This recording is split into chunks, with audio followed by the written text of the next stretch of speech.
Dobrodošli na kanal Popravi sam. I još jedan kratki video. Pokazat ću vam kako podesiti PVC prozor na zimski režim. Pre neko vreme ugradio sam PVC prozore. Nije bilo vremena pa nisam stigao da to i snimim. Prozori su novi, naručeni po meri, ali kada sam sve namontirao, primetio sam jedan propust. Meni ovo veoma smeta, za nekog to ne predstavlja nikakav problem. Prozori su u zatvorenom položaju. Pogledajte ručicu na prozoru koja stoji lepo u dobrom položaju. Veoma dobro i lako se zatvara. Ali pogledajte ručicu na balkonskim vratima. Vrata se zatvore, dobro diftuju, ali ručica ne može do samog kraja da se zatvori. Pre samog štelovanja prozora na zimski režim prvo želim otkloniti ovaj problem. U suštini ovo nije veliki problem, već samo malo štelovanje ili mala popravka koju uz pomoć ovog videa možete uraditi i sami. Prvo na što sam pomislio da je problem jeste u štelovanju jezička na letnji ili zimski režim, međutim ovo nije problem.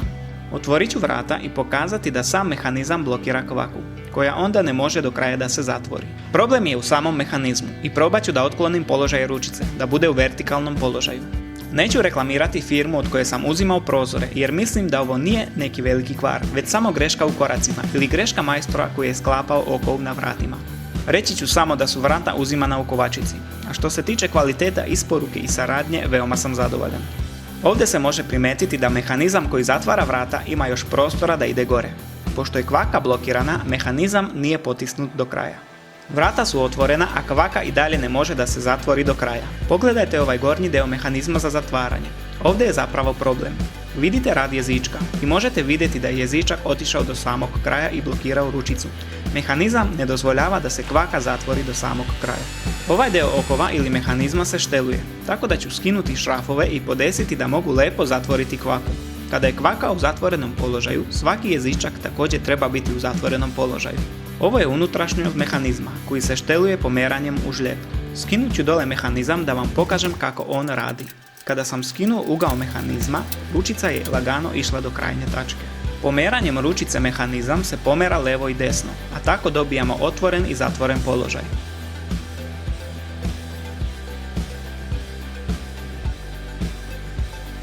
Mehanizam vraćam nazad i pristupam štelovanju krajnje tačke otvaranja i zatvaranja. Kvaku stavim u zatvoren položaj. Gornji deo jezička također stavim u zatvoren položaj, a također i treću tačku zatvaranja u zatvoren položaj.